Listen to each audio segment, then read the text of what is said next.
Welcome back, everyone, to the Bears Travel Plays YouTube channel. Today is Monday, January 27th, and I'm back breaking down some more college basketball plays for you guys. It is an away game for myself, not home, so no face cam. Wi-Fi is not working great, but I am recording right after the Chiefs game. I'm going to head home. I have to go to work on Monday morning. But let's talk about the games really quick. Chiefs win, Eagles win. Chiefs, people are going to say that refs helped them out again, but that's just not the case. They just beat the Bills straight up. I mean, there was a couple calls that went their way, also a couple calls that went the Bills' way. It was just a great game. I'm sick and tired of people saying it's all about the refs. I mean, the game was very evenly called, in my opinion, with no skin in the game on either side. So, I don't know. People just like to argue for no reason. But let's talk about the games we had in college basketball on Saturday. This is going to go down as the worst Saturday of college basketball I've ever had in my entire life, and that's just strictly off of bad beats. I can take a loss, and I will take a loss. I always do.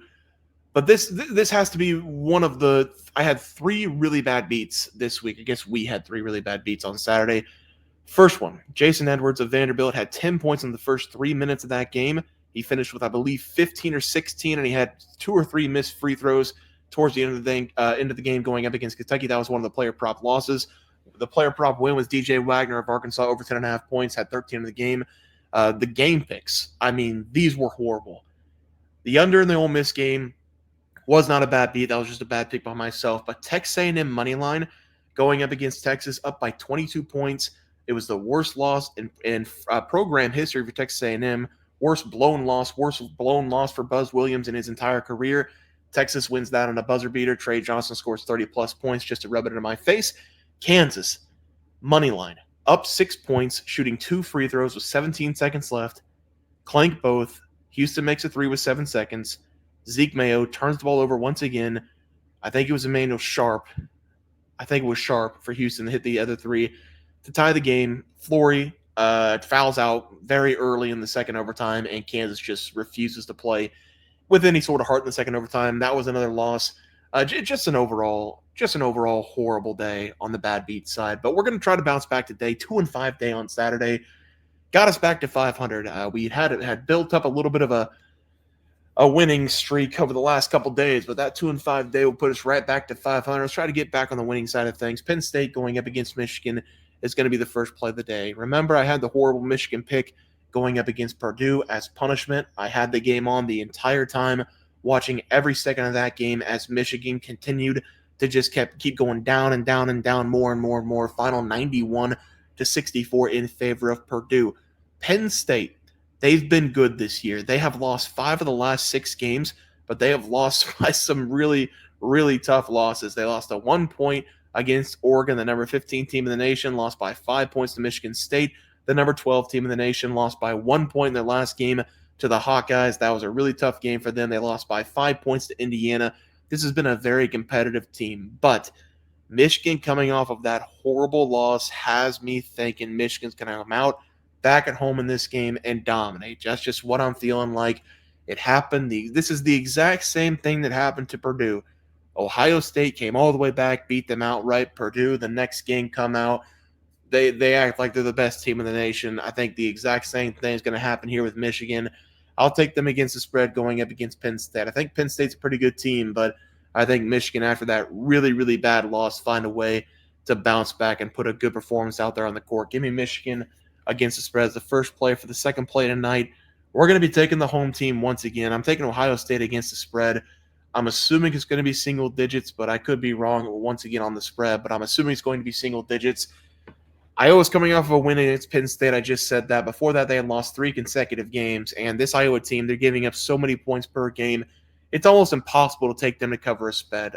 Looking at the numbers for this Iowa Hawkeyes team, they have given up over the last 7 games 116 points, 87 points, 60 points to Indiana. Good defensive effort. Then they gave up 99, 94, 72 to Minnesota, and then 75 in the last game against Penn State. They typically give up 90-plus points over the last several games, and I think Ohio State will be up there close to the 90-point range, coming off a really, really good win at Purdue, 73-70. Haven't been on the floor for a week. They're ready to get back out there. They're ready to win this game. This is a game that they have to win to keep their March Madness hopes alive. That Purdue game was a hungry dog runs fast when it's hungry. They were on the outside looking in.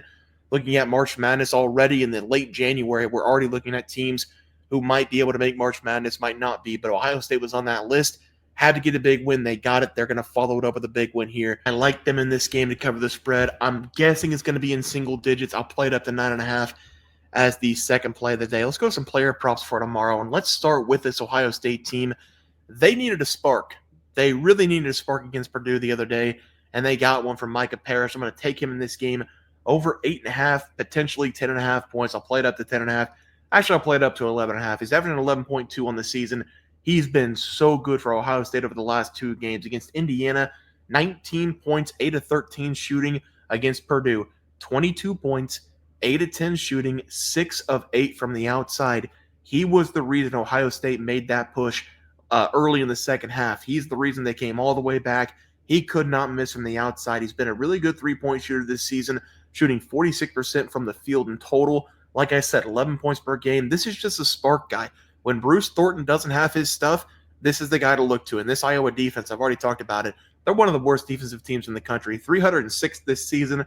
They're giving up almost 80 points per game, nearly 50% shooting to opposing teams. Look for Micah Parrish to have, once again, another really good day from the outside. So give me his over total points as the first play here. And for the second play of the day, Iowa State, the Mac Blood man, Curtis Jones of Buffalo. He came over from Iowa State, I think it was 2 years ago. Now with Iowa State this season, he is the leading scorer, 18.6 points per game, shooting nearly 47% from the field, and he has been on fire for the Cyclones over the last several games. This guy's had a 20-plus point game in 7 of the last 9 games he's been in. He scored over 19 points in 6 consecutive games, coming off a 33-point game going up against Arizona State, and he once again shot 50% from deep. He's been doing that a ton this season. Feels like every game he's shooting over 40% from deep. I'm going to take the over 2.5 made threes. There's a small chance this one's over 3.5, but I really doubt it. 2.5 has been his number all season long. I like him in this game going up against Arizona. Iowa State has to have some guys to hit some big shots on the road. Every single team in the Big 12 this season is going to be tough to play on the road. They're going to be at Arizona in this game. Arizona looking for a big win. Iowa State, once again, going to be looking for points on the outside. Curtis Jones so far this season has been delivering from the outside. So give me his over 2.5 made threes as the last play of the day. Let's go to the recap graphic. We're going to be taking Michigan against the spread. Again, the line's not out yet. I'm assuming it's going to be single digits in favor of Michigan. And once again, Ohio State, assuming it's going to be single digits, played up to 9.5. I don't think I'd touch it over 10.5, but I'll play this up to 9.5 for Ohio State. Curtis Jones over 2.5 made threes, and then Micah Parrish over 10.5. So my guess might even be 11.5 as the final player prop of the day. Guys, it's going to do it for the NCAA basketball picks and props for Monday, January 27th slated games. If you guys enjoyed the content, please share, drop a like on this video, and subscribe channel below. See you guys next video, and thanks for watching.